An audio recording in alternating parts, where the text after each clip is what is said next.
Is that with that little blue light with the wavy dinghies and the pole? What is that? Max said wavy dinghies.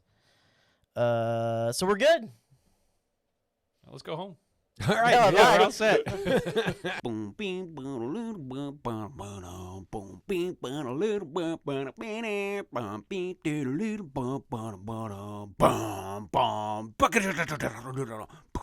What's going on, everyone? This is the Aggie Gameday Extra Podcast. I'm senior Texas A&M sports writer Travis Brown here at KBTX. On this side is sports director Tyler Shaw, always in pink on Wednesdays because we wear pink on Wednesdays. So Tyler? are you. We're kind of both I know. in This is a little more salmon. I have two, okay? Yeah. I just don't have my tie on. My tie is pink. Oh, okay. There we go. Well, Everybody. you should have dressed up for Everybody this out occasion. there, we're doing great for the audio, for the listeners of the pod. Yeah. Well, Over here on this side, also wearing pink. It's just, you can visualize. Yeah. you Over can here on describe my it. right side, describe There you go. Tyler Shaw. Tyler, He's doing all not right? doing radio play-by-play. I'm doing good. Why are we having a conversation about my podcasting literally over my head? Yeah. Max Crawford, chief meteorologist. How you doing? good. There's gonna be some weather this weekend. There is. We're piecing that together as we speak. I almost produced some graphics for this, speaking of the listeners, that they would be able to see anyway. But it's tricky. Like we know it's gonna rain. Exactly when, exactly how much, that is still up in the air. I So love thinking that for about baseball. Exactly. Thinking about Aggie baseball specifically. I think Sam- Friday's gonna be good. Sam Houston's already made some adjustments this weekend. It's probably a good idea. Yeah. I imagine that is coming soon for Aggie baseball. How's it look in San Marcos area? Looks probably even wetter than here and a little bit 'cause earlier too. It's where Aggie softball is. They're playing in the San Marcos tournament, and apparently San Marcos on their schedule already nixed all the Saturday and Sunday games. They very well might have to do that. And then talking to Tricia, they're just not going to play St. Francis, which he says is probably for the best. They're going to try and do a double. They're going to play Tarleton and Texas State on Friday, and they're going to try to play. She said she's going to talk to their coach, and they're going to play Tarleton and Texas State again on Saturday. What I imagine will happen is Friday's perfectly great. And then we try to do an early one on Saturday, and then we just kind of see what happens Sunday. But if Oakland has that, hey, we got to get out of here by a certain They don't. point. I actually talked to their head coach. They don't. They're busting it. And so Okay, so from where? from actually Tennessee. Oh, Yeah. okay. Former Oakland coach is former Bombers head coach. How about that? Brian Nelson. So I think there's a couple of different things that they could do because it's not going to rain all weekend. It just looks like it's going to rain for most of it. So if you want to try to get ahead of just the weekend rain, you could maybe do a doubleheader on Friday. I know that's not great for fans, though, although it is spring break Friday. Yeah. And then maybe you play an early one on Saturday. But I almost feel like you do Friday as is, you do Saturday early like we did opening weekend, and then maybe you end up being a little late on Sunday. But that also logistically for turf management also, and isn't stuff that like 4 games? Did you say doubleheader on Friday, Saturday? Well, I said or. Oh, okay, yeah. okay. But I think if it was me trying to make that call right now, yeah, I would say doubleheader on Friday and then an early one on Saturday. But there's still a very decent chance that there is dry enough weather to play on Sunday, especially in the afternoon. So, Gotcha. Yeah. Gotcha. Well, we'll keep our eyes peeled on it's a good that. idea. We do, before we get into the actual headlines, we have like a little separate headline, and that is, this is the award-winning Aggie Gameday Extra Podcast. Oh, yeah. We won an APSE, guys. Woo! Wonderful. Look at us. Did either of you think thought? you'd expect to be on an awards list under Joe Theismann and Ryan Fitzpatrick? Because I didn't have that Not on my bingo particularly. card. Is this in any particular order? No, so this is this is the Associated Press Sports Editors Association. It's kind of a newspaper-centric organization, and they release a top 10 to start out with through the judging, and then those get rejudged and put in order. But it's kind of industry standard that if you make the top 10, I mean, you're gonna play somewhere, so you'll win an award. So this is forever and now on the award-winning Aggie Gameday I was Podcast. telling Travis we should adopt that with the broadcast awards because they don't do rankings there or No. like top. They just Yeah, they ought to. Here's your winner. But Right. the broadcast awards also kind of make it fancy, and you get to go to a dinner and dress up, and so this is just kind of your like, name hey, on a here's thing. they just kind of. In fact, I don't even think they mail you a certificate. I think it's just a Email digital or- thing, and you have to go print it yourself. Oh, well, there So you go. I so sent there's this that. to. I sent this to. But we Shell. love you, awards people who Yeah, gave yeah, us yeah. our awards. Yeah, Thank yeah, you, yeah, thank you.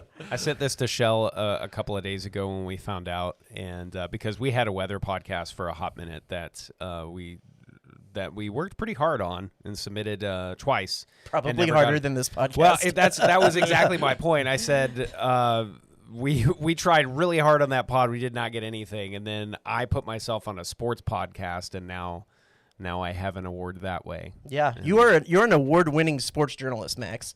Let's go. I wouldn't go there. Sports personality. A I will national take. sports. You're a sports influencer. Yeah. Sure. We're gonna start your Sports- TikTok sports soon? content creator. Yeah, you're gonna start doing the thing where you have the video in the background and you're kind of cropped in the front talking about Johnny Manziel or something. Oh, like Like you on mean like on the TikTok? thumbnails and stuff? Yeah. Oh. Yeah. I could. You I think I could. could make a living doing that. I don't really want to, but I feel like I could do it. I would watch. Okay. We The should start first putting our 3. podcast on TikTok. We should start putting our. We should. I don't. Okay, I have a TikTok. I don't get on it. It's just for when people send me TikToks that I can actually see them. I don't. I think I get on TikTok like once or twice a If you week. play it right, though, the amount of I don't do TikTok, but like the amount of engagement Yeah. and like Yeah. just for anything on TikTok is crazy. Well, I- what we learned right now is that this is the award-winning Aggie Gameday Extra Podcast, and we're all old. Yes. Yes. Yeah. Mm-hmm. That's a perfect segue into the headlines this week. I don't know why that is a segue to the headlines this week, but we're just going to go with it. And the headlines this week are going to revolve around men's basketball. Last night, they got a significant win against Kentucky to put them kind of on the edge of the bubble. Joe Lunardi had them, is the last of the 4 buys. First 4 buys. first 4 buys. First 4 buys. And now sorry. they are second to the top in first 4 buys. Right. So they're on with the win. They're on the right side of the bubble right now. Right. Yeah. They are.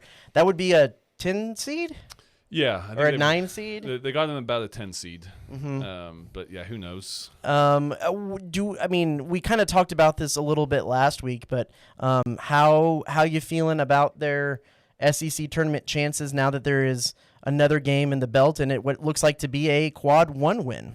Yeah. Are we talking SEC tournament or NCAA? NCAA, yeah. So I thought last night was kind of a must win because we talked about the stretch coming up that was Arkansas, Texas, Kentucky, LSU. We all agreed LSU's a gimme. You have to win that one.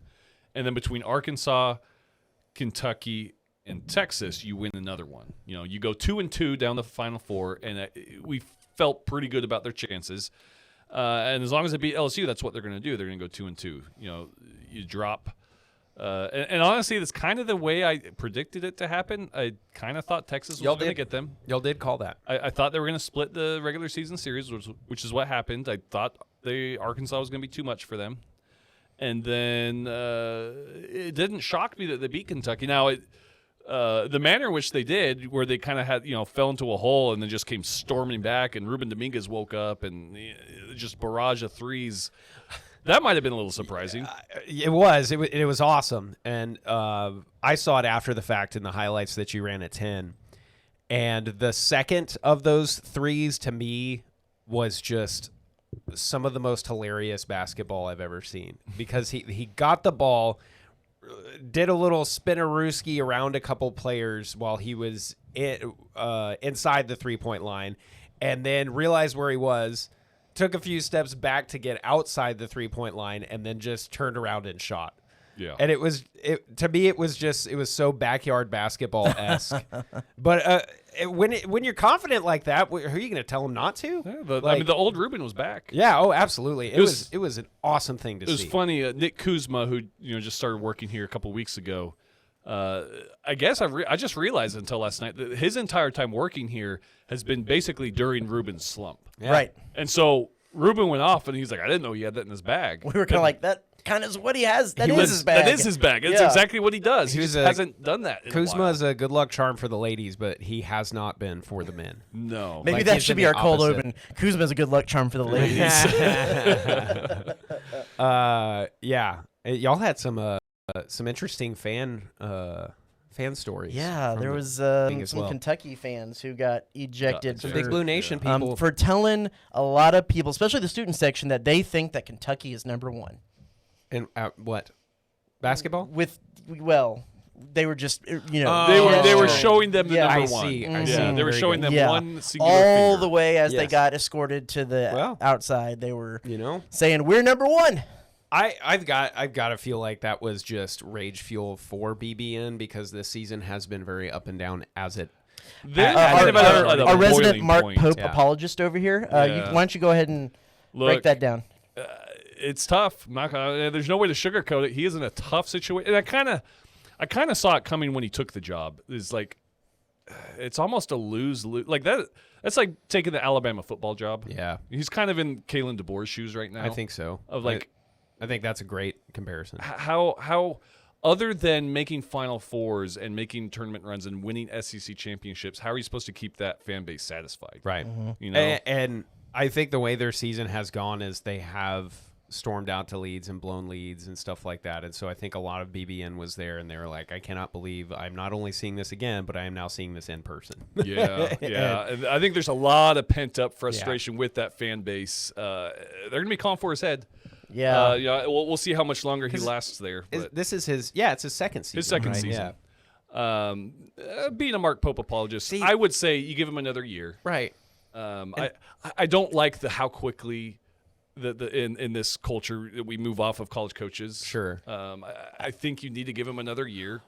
I don't think this was sure, it's not up to the Kentucky standard, but they're not last in the SEC by any means. Yeah, and would you can disagree with this, but I feel like at a school like that, in a lot of ways, we know they're a tournament team. In a lot of ways, it's almost like you can completely redeem yourself and all will be well with either a really good SEC tournament run or probably even more so, like 2 or 3 wins in the NCAA tournament. Like if Mark Pope makes the Sweet 16 with this team, I feel like I would think all is forgiven. Exactly. Like at a school like that where you yes, regular season's important and you care about your overall seeding and stuff like that. But at a school where you also just expect to be in, if you just win a few tournament games, all of a sudden it's like, oh, well, especially because Calipari, especially towards the end, like he had a lot of early exits in the NCAA tournament. That's true. The Pope situation feels a little bit like the rumblings around Michael Early and how this fan base feels about baseball. Yeah. That I think a lot of people are thinking, and we'll get to that here in a little bit in our conversation. But a lot of people are thinking, that he does need to make a little bit of a postseason run. Yeah. To secure that. Let's hear real quick what Bucky McMillan had to say when I asked him last night about if he thinks that the win last night might have gotten them off the bubble. Look, I mean, I'll just say it like this. I don't like to make anyone upset or the NCAA Tournament Committee upset. I'm not trying to lobby. I'm not going to lobby for our team. Look, at the end of the day, you should want our team in the tournament because we're good enough. We won 20-plus games, and we have a winning record in the league, but we need to go get this next one regardless. I want to make a run in the SEC tournament. But I'm not going to lobby. I'm not going to cry about getting in or anything like that. Like, that's not what it's about here. You should want Texas A&M if they're in there in the tournament. We've done stuff on the road. Even the games we've lost against the top teams in the league have been right there a lot of times. We're an exciting team. We're a tough matchup for other teams. We're in the number 1 league in the country with a bunch of guys that came together there last second. We lost a couple games early and kind of really rolled in spite of adversity. So, I mean, we've took everything that's come our way. And if you kind of look at the totality of the season, we want to be in that deal for sure, but, we want people that want us in there. I mean, that's how I feel about it. Always love a good coach who says, I'm not going to lobby. But here, let me present the resume for. I mean, it's kind of what you got to do. But I mean, I think most of all the bracket matrices, the Bart Torviks, the Joe Lenardis, they all have him in. I think as of now, barring some kind of cataclysmic loss to LSU, I think they deserve to be in. I think There needs to be a little bit of a comparison, though, to there was a lot of conversations, too, about how he said, if they win at LSU, they're going to be 11-7, which is what the same record that the team last year finished. So it kind of feels like there's this continuation, and he mentioned last year's team as being this very veteran-heavy team, kind of like the window is closing kind of team, and they were able to do that this year. But it's a very different SEC this year than it was last year. Yeah, I was about to say, their context matters. You can't just, it's not apples to apples of 11-7 means 11-7, because what that team last year did to get to 11-7, beating top-ranked Auburn, and the kind of wins that they had, I mean, they were objectively just a better basketball team, I think. Not to say that this team isn't a tournament team. I think they are, but there's not just a cutoff. Oh, yes, you hit the X amount of conference games, you're in the tournament. Because, context matters. This is not the same SEC as last year. It's pretty apparent, I think. Yeah, for sure. Let's go ahead and move on to the women's game, because they're the winners of 5 straight. Am I correct on that one? 6 of the last 7, yeah. 6 of the last 7. Charlie Cream, the bracketologist for ESPN for women's basketball, it hasn't updated in a couple of days, but has A&M as one of the first 4 out of that tournament. They start today. We're recording this on Wednesday in the SEC tournament. I think this is a team that probably will need to win a game or two to make that push. But some of the metrics are in their favor a little bit. Well, and there's been a couple bubble teams that have already lost, that have had a couple of bad losses in their conference tournament games. So yeah, if A&M stacks up a couple of wins in Greenville, and I think you find yourself on the right side of the bubble. And it sets up pretty favorably for them, right? Because don't they have Auburn first, a team that they trounced, and then that would set up a matchup against Ole Miss again, which is obviously not a gimme, especially beating them twice in about a week and a half. That's not going to be an easy thing to do. But what is that? 2 wins that puts you in the quarterfinals, the semifinals. Quarterfinal. So that'd be the quarterfinal. Yeah. No, so be I kind of think you have to win at least today, but I would feel a lot better if you make a quarter semifinals appearance, because as awesome as this run has been, eventually you're going to run into South Carolina or Texas or Kentucky or Mississippi State. Like you're going to run into a team you're probably not LSU, So, yeah, a quarterfinal appearance would be great. Quarterfinal, if they make it to the quarterfinals, they would be playing number 2 Vanderbilt. So, I mean, who they lost to by 40 points. Right, exactly. So, I feel like you kind of got to win the next 2. And not expecting much after that. Anything, obviously, that happens after that would be fantastic. But, yeah, I don't know how much the committee weighs conference tournament games. I imagine it's probably a little different than the men's do, because men's don't seem to care about the conference tournament at all. But, I would like another win or two. I will say what they have going in their favor is playing well as of late. Yeah, I mean, absolutely. Catching fire at the right time. And then they've proven themselves against ranked opponents. In that stretch, they beat 3 ranked opponents. Yeah. The only thing is, sure, they're not in the upper echelon of SEC teams, but not many are. Yeah. So you're not on the level of LSU, South Carolina, Texas, Vanderbilt, but the level below you can compete with, right? Which is what they proved. There is this new ranking, and I don't know. Maybe Tyler, you can help me out a little bit. The WAB rankings, WAB rankings that tend to be helpful for when teams are on the bubble. A&M's ranked 33rd in that, which is higher than their net ranking. Right. And they're gonna push this narrative hard, right, to campaign for themselves. Which, I get it. But, yeah, there are metrics out there that paint a pretty good picture for A&M. But, again, it's just going to come down to, what does the committee look at as It stands for the wins above the bubble.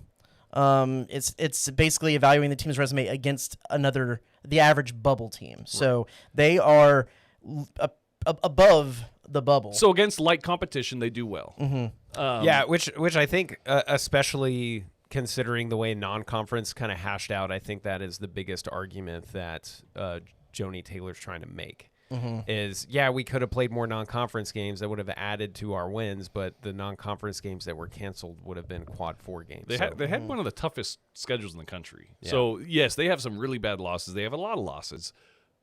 but they were against some of the best teams in the country. Yeah. And I think that's what they're getting at is they had the grind of the schedule they did. They kind of fought out from the ashes. It's a pretty good feel-good sports story.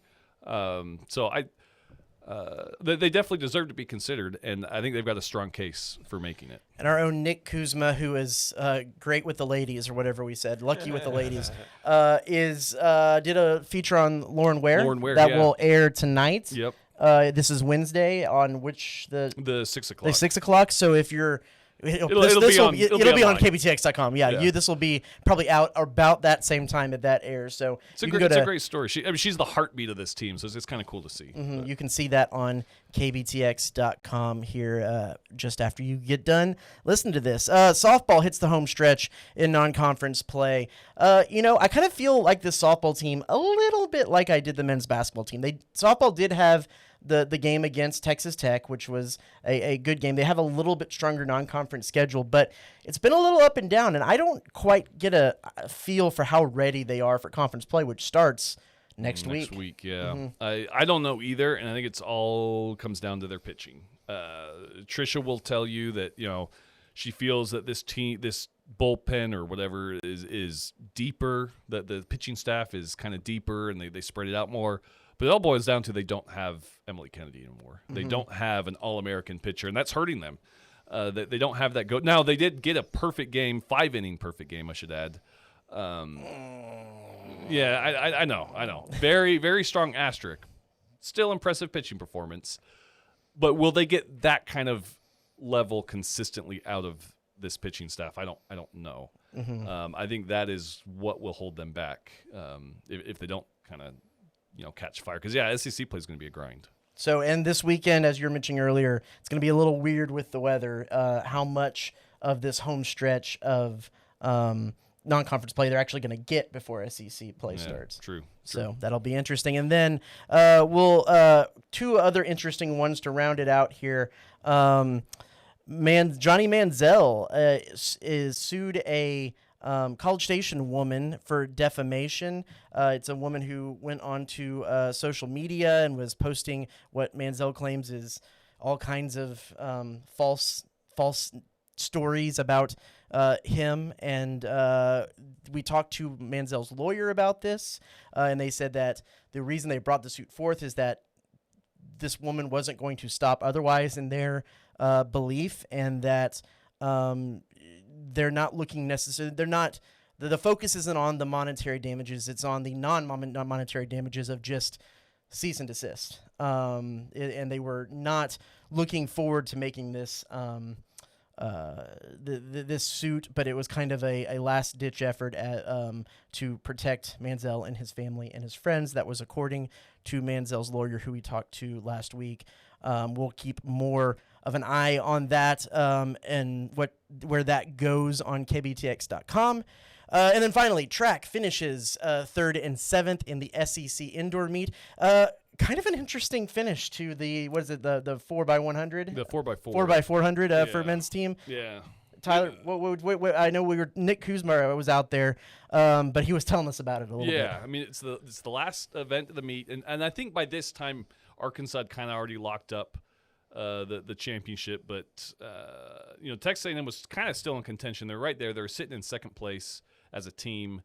They ended up having the fastest time in the 4x4, so they win this 4x4, and they get on the podium, and they all get their gold medals, and the fans are cheering them on, and the arena clears out, and Nick's waiting to interview them, the winners of the 4x4, and they're kind of being a little weird. Like, oh, hold on, not yet. Like they're protesting it.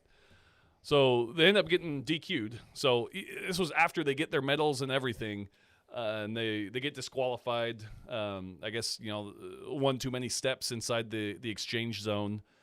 So while they did have the fastest time, it was an illegal race, I guess, by the letter of the law. So. Man. So that bumped him down to 3rd. They would have finished with, now you go from however many points, 10 for winning to 0. We're just watching. I have the highlights going right here, and I'm going to rewind it a little bit. And I believe if you look, and I'm not a track expert, but this exchange that's about to happen, I believe that it doesn't happen until after it's crossed the line. Coming up right here, there, when you do make those exchanges, there's a certain area that you can make them for, and still looked like it was handing it past that line, so maybe that's where the issue arose. Yeah. Wouldn't that slow you down? I mean, If you take longer to do on the exchange, I mean, obviously there are rules and stuff, but anyway. yeah. Anyway, Yeah, it's unfortunate. That's one of the worst things about track relays is so much has to do with like that. It's crazy that it took them so long. I've heard of track coaches saying, the worst sound in the world is hearing a baton drop, because that kind of basically gets you out of a race. But everything just kind of has to go right in these relays. And usually, I mean, this A&M team is one of the best in the nation. Obviously, they would have won, but Man, that stinks. One little step, it'll get you. it was a wild one, and we were kind of in disbelief a little bit when we heard about getting the medals already being on the podium. Right, and that's then, what I'm saying. Yeah. and then that's terrible. kind of having to give them back. So interesting one for them. Their outdoor season starts soon, and we'll be out there to cover plenty of that. Over 40 years ago, my parents started C&J Barbecue, and today we continue to honor Dad's legacy with the best barbecue in the Brazos Valley. With locations on Harvey Road, Southwest Parkway, and our newest location on William J. Bryan, we carry on our family tradition of serving up award-winning barbecue, sides, and desserts. We also offer delivery, catering, as well as custom menus and private chef services. Come visit us today for some of the best barbecue around. C&J Barbecue. The C is for Chip, the J is for Joe, and the barbecue is for you.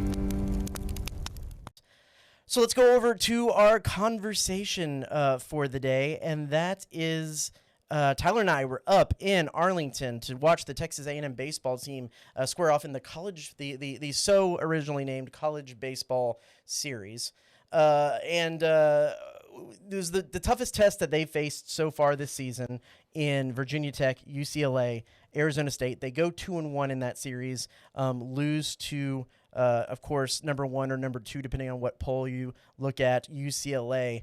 I think there was plenty to take from that series. I think that they proved themselves against kind of middle-tier competition, but UCLA was everything as advertised as well, and absolutely just kind of obliterated the Aggies. Our former coworker Berkeley Taylor was there to watch the Texas A&M UCLA game.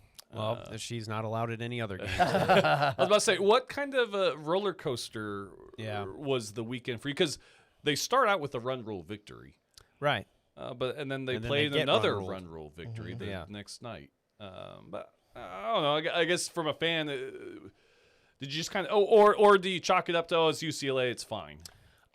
More so that I would have liked for us to have not been run ruled. Obviously, Right, yeah. Like I don't know why a 10-4 loss would have sounded even just a little better than a 10-1, but I think I do chalk it up to it's just baseball, and UCLA appears to be as advertised, and they went toe to toe with Mississippi State. It was a little bit controversial at the end there, but ended up I think they went undefeated on the weekend. Yep, they won the series. And so, obviously that's a very good team, and I think there are some parallels to the softball team of saying like, hey, we can whoop up on inferior competition even if we get in a jam, but it remains to be seen when you get to play top 10, 15 talent, what exactly does that look like? But I think overall still impressed with their ability to score. It seems like Cedeo's got some good stuff, and I've been impressed with some other pieces of the pitching, even with what I saw last night when they kind of got into a little bit of weirdness against Incarnate Word, but then they had Josh Stewart come in and just strike out the side. The run rule save, which we were talking about, I mean, I'm sure I've seen some, but the coming into a game in a save situation and then the game ending in a run rule is weird. Yeah. I don't know if I've seen many of those. Yeah. It's kind of wild. So like offense still looks pretty good, against maybe not the best pitchers, but I do like, we're even going back to the previous weekend when we got out of those jams against Penn, but they're finding ways to win for the most part. And again, it just looked like UCLA just kind of clamped them down and said, no, this is not your day. I will. And a series probably would not have gone great against UCLA at this point in the season, but I don't think that necessarily means that if we are to see UCLA in a super or, best thing ever, see them in Omaha, I don't think that's a foregone conclusion that they're going to whoop up on us again, right? Like later in the season, maybe that matchup looks a little better. I will say UCLA looks every bit an Omaha team. Yes. They look the part. Travis and I were talking. What impresses us is their two-strike hitting just seemed like off the charts because every time it seemed like they were in a two-strike situation, they kept hitting the ball. That's eight huge. Two-strike hits in the game. 6 of those were in like the first 3 innings, and those two-strike, some of those two-strike hits produced 4 RBIs. In the game, and that's just the A&M game. The Mississippi State game you're talking about. They extended that game in a 2-strike, 2-out in the bottom of the 9th situation. It was full count. Yeah, full 2 count, out, like 2 out, payoff pitch of all payoff pitches. Literally going to end the game if he doesn't hit this, but they did. So before we that's pivot, pretty amazing. Yeah, before we pivot too far off of UCLA and talk about that, there was one interesting incident, and I know Max is gonna love this. We got a great vantage point down there. We got to sit down in the photo wells, and so we got to hear a lot of the conversations. We got to hear conversations between Early and the umpires about what they didn't like about the balls and strikes. But we also got to see one Will Gasparino hit a home run that ultimately, made the run rule against A&M. And as he rounded third, it was obvious. Like, it was so obvious that he was staring down the Aggie dugout as he went around. Now, this is the same Will Gasparino who played for Texas to start his career. And then last year got in a bit of a kerfuffle with Gavin Cash, which resulted in Cash getting ejected. And that even went back the year before when Gavin Cash was at Texas Tech, and they literally ran into each other at first base, Gasparino ran through Cash at first base on a play there, and it caused a kerfuffle. So there's kind of always been a little bit of a Will Gasparino as the enemy of Aggie's situation. We actually went and talked to him after that game, at that home run. Here's what he had to say and a little bit of the highlights of all of that we just talked about. It seemed like you kind of mean-mugged maybe the dugout a little bit. What was kind of going through your mind there as you rounded third? Yeah, I don't go to Texas anymore, but I still don't like those guys. Last year, Texas A&M, you kind of got into it. You say you don't like them, and just give you a little bit extra. This one feel a little sweeter. This win. Yeah, this is a big one. I really wanted to win this one. What is it about those guys? Just the fact that you kind of lived the rivalry, or? Yeah. My first school was University of Texas, and they took me in and made me feel like home. So I think I owed it to those guys to put them to sleep early, if that makes sense. Now, Tyler, we were talking before we went over to talk to him. He was kind of the in-house. He did the in-house interview right after the game, and we were laughing that he was pretty short there. So when we were gonna see if we could get some more information about kind of what was going on through this, we thought, man, I don't know. And he didn't say much, but what he did say packed a punch. Yeah, it was great. He said, I don't, just those few words meant a lot. Just, I don't go to Texas anymore. I still don't like those guys. Yeah. And, as in that, Max might scoff and, I don't want to hear Will Gasparino, but that's what makes college sports great. Yeah. The rivalry. He's not even there anymore. He's across the country, but there's still that rooted hatred might be too strong a word, but just that rivalry. Yeah, and it seems like in some instances, the transfer portal, the social media era where a lot of these guys are growing up going to camps to each other, like some of that seems to have gone away. And maybe kids coming into schools and not even really knowing much about the rivalries or stuff like that. So it is, I know, Aggie, like you said, we're going to get to your thoughts here in a second, but from a general college sports fan, I kind of like it. I like a little bit of animosity in a game. I almost wish it would have happened. I wish it would have been a 3-game series with UCLA. Oh, yeah. So that the ramifications of the stare down in these comments could be felt in another game. But of course, it was a tournament, so they didn't play each other again. But Max, you mentioned maybe these teams square off again in the postseason. Yeah, it's possible. Oh, so he's Will Gasparinoing us now. I mean, talk your mess. You were a big part of the reason why the team that you beat was run ruled. I have nothing else to say. Fair. You know what this gets me excited for, though, is that weekend in April when one Texas Longhorn team and Jim Schlossnagle will come to town. I try not to get as crazy about that stuff anymore. Like I'll talk mess about other schools and teams and stuff like that, but occasionally. But that is a series that I just cannot wait for. I know there's a lot of baseball to be played between now and then. I know I'm probably not going to be able to even get a ticket because it's just going to be really hard to get in that game, but I cannot wait for that dude's return to Aggie Land. There's very few, like, to me, villains in college sports and professional sports, at least in my mind anymore. Because to me, it's just now. I think it's honestly just because I'm a little bit older and my frontal lobe's a little bit more developed. People are just playing sports and trying to win football games, right? Like I used to have just so many villains when I was growing up. Like, oh, I hate that guy. Like sports. I allow myself to have a little bit of expletive that person with a certain person that is now over there. And yeah, I can't wait. Well, so there's a lot of time before that series, which is going to be, everything's going to be kind of building up towards that. Texas is looking good. I think what A&M has proven through the non-conference, through most of this series, is that against most pitching, this is a pretty salty lineup, and it's a lineup that has been able to produce runs for the most part, even with some of the big hitters out of the lineup. Chris Akopian was only in one game. He comes out there, hits a home run, and then like, tweaks his back again, and he's out for the rest of the series. Wesley Jordan. Easy there, Travis. Yeah, sorry. Wesley Jordan hasn't played since the opening series. He had a hot start to the season. When those guys come in, it certainly should bolster things. But I think that is true. I think the pitching is doing a really good job of keeping base runners off the bases, minimizing walks, hit batters, things like that. It's just when they face the really good teams, kind of putting all that together. And I'll go back and still say, I think Penn is probably an NCAA tournament team.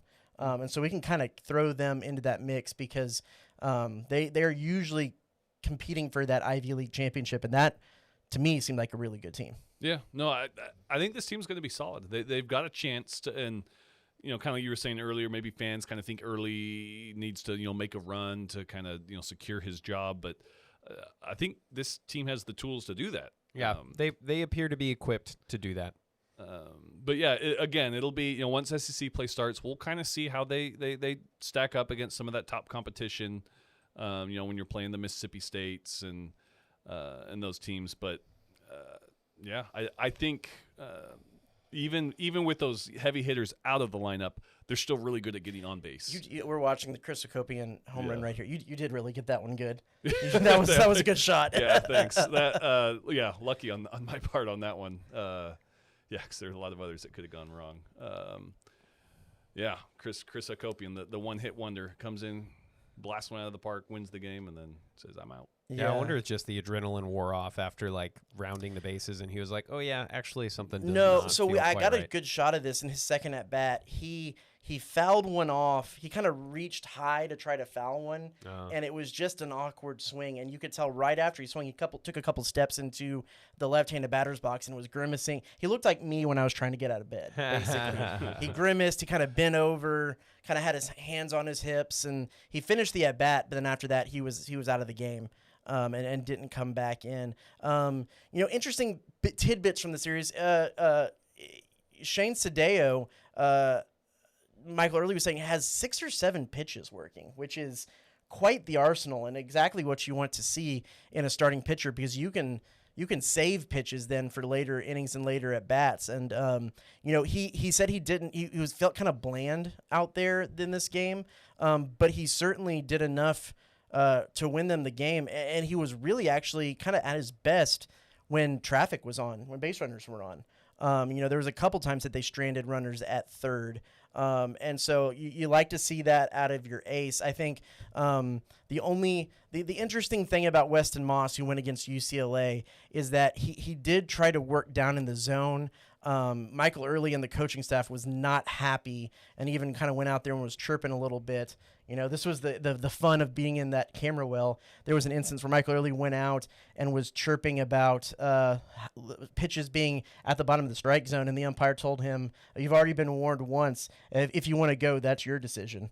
And he turned around and went back to the dugout. But I'm curious if how much squeezing of the strike zone forced Moss up in the zone a little bit, and that's why UCLA was able to kind of hammer him. Yeah, maybe he probably, hung him a little too high, got him just kind of over the plate. And, again, and UCLA is the kind of team they're going to take advantage of if there's anything that's just a little bit, hanging fruit there. They're going to strike on that. So, that could have something to do with it, that, they just weren't, being called strikes down there. Yeah, for sure. Max, anything that concerns you with this team? I know we've talked a little bit about sure. Things. Yeah. I think we're still looking at a pitching concern beyond like our tried and true dudes, but I've really liked what I've seen from, I think his name's Juan Vargas. Really loved what I've seen from him in relief. Obviously from Stewart.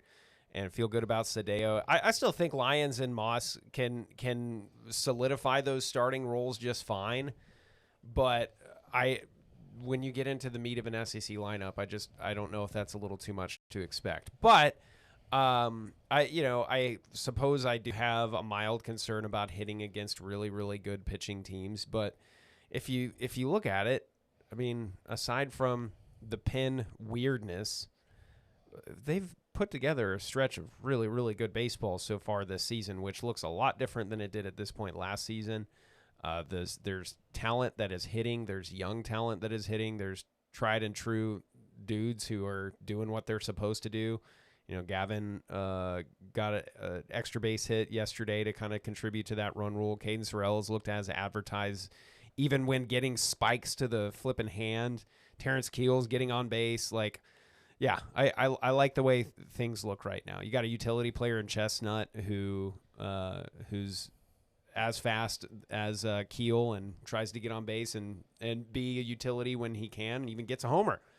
So, yeah, Bendrup, Harrison, just a couple of guys that I'm like, I need a little more from you, from what we have seen already to start the season, but that's later on in the lineup. So Bendrup had a decent game. I think it was Virginia Tech when he came in. Pinch hit. I think because Hakopian took Drew a really big walk, if I'm not mistaken. Yeah. So I mean, they have 2 runs. I like the guys that we have. I love a good sweep this weekend, and you just roll into SEC play, and I think really what you try to do in SEC play these days is you try to go 500 or better. And I think that this team is absolutely capable of doing that. What Early said after the game was that this wasn't a traditional series. They didn't play one team 3 times, but it was 3 games. And you just go through season trying to win series. With a 2-1 record, they won the series this weekend. And going back and that's the way you got to look at it, right? Yeah. Like even if you're playing different teams. Yeah. It's you got to take at least 2 out of 3 every week, and if you take 2 out of 3 every week, you're probably hosting a regional, especially in the SEC. Interesting little tidbit that we'll have later in the week. I don't want to get too much into it, but previewing this Oakland series, we kind of talked about it a little bit before. Oakland's head coach Brian Nelson was instrumental in bringing a few championships to the Brazos Valley Bombers down here as a coach down here, and kind of got his coaching start in the Texas Collegiate League. He's his first year up at Oakland, who they're facing this year. And they got a pitcher, Taggart Dillard, who is the son of James and Stephanie Dillard. James, of course, the former Bryan baseball coach and a Bombers coach as well. Stephanie was a teacher over there at Bryan. They're over in Palestine, Texas now. That's where he graduated. But both of them are coming to town. Got to talk to all of them. We'll have a little bit more of that next week, but there should be a lot. They had to tell there's going to be a lot of people in town for the Nelsons and for the Dillards, and they had to remind them that even though A&M's maroon and Palestine's maroon, it's black and silver for Oakland, and they'll be there wearing probably some black and silver. Nelson's also an A&M graduate, so lots of cool storylines there, and they're really excited about coming back down here to the Brazos Valley, which was home for them for some period of time. Let's go and move on to around the SEC. And we got one from our website here because it's kind of a national thing. United Airlines, if you're not wearing headphones, you're out.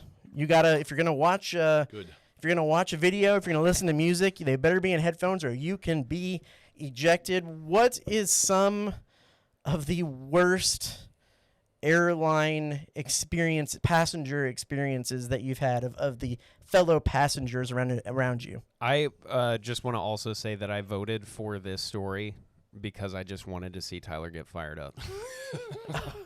Because he was very quickly like, yeah, I think we should do that story. And I was like, all right. You got something in the tank here? Well, just I don't know what it is about human behavior that we think it's okay to, like. That's where this podcast name's changing, and it's gonna be I don't know what it is about human behavior with Tyler Shaw. Yeah. Yes, I mean just self-awareness and awareness for people, and like an airplane is the easiest kind of you're all there, so it's a very good social experiment there, of just how do you just treat people around you, and by having your phone on blast for everybody to hear when we're not watching or listening to what you're, that's just that's not great etiquette, Yeah. And I get kids are kids, but they can have headphones too. You don't have to have your Coco Melon stuff playing or whatnot.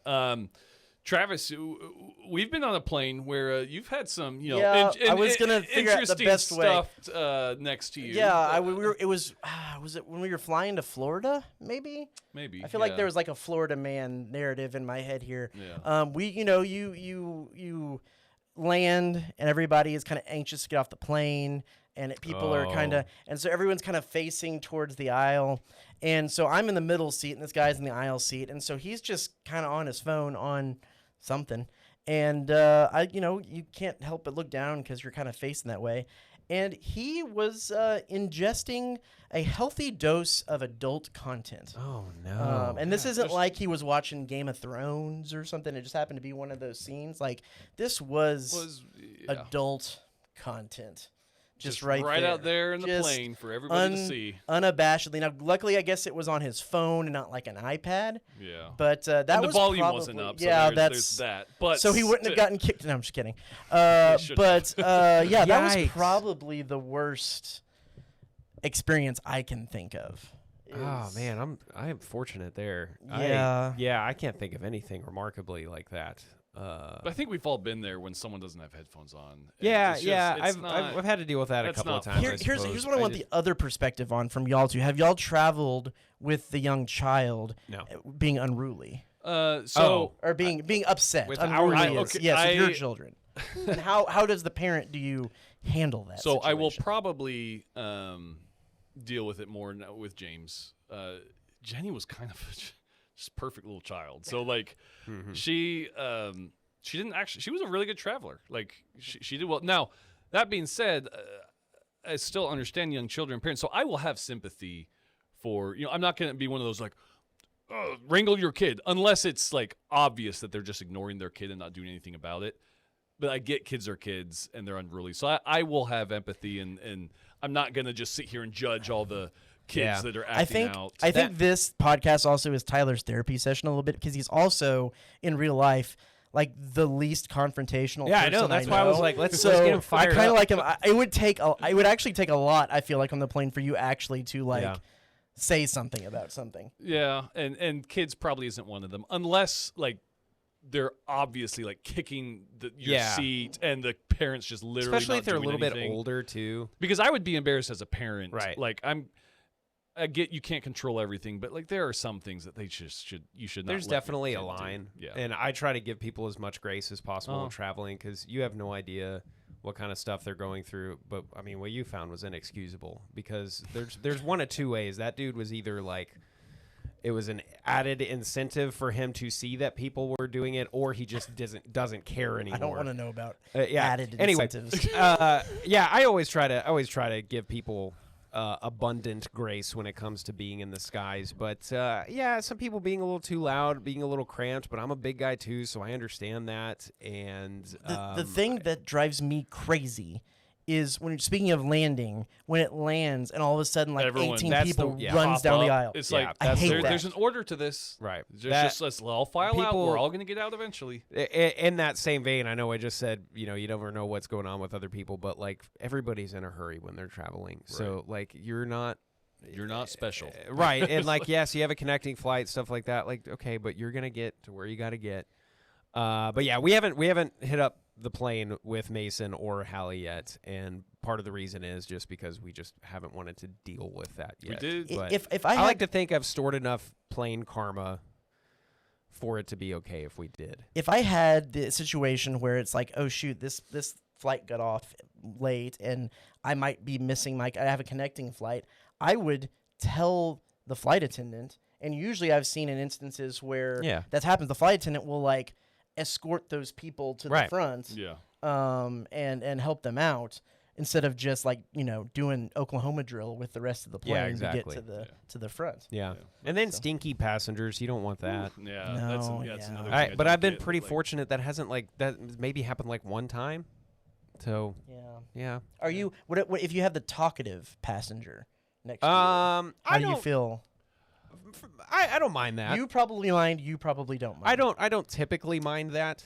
But sometimes I don't know the way you do that. You put your headphones in, Yeah, I and you was about start to say, watching it's something usually like easy Yeah. to deal with. Yeah. There's an Like easy way you to get kind out of of just that. like are not into Yeah. the conversation. Be like, Yeah. like I've got so. right. Yeah, I did once witness, like two probably high school, college age kids. A guy obviously trying to spit some game on the plane, and That's like not the place I don't to like do that. it, dude. yeah, but no, it kind of seemed like it was working. And I somewhere I have a note. I was like writing down quotes because it was a very funny conversation.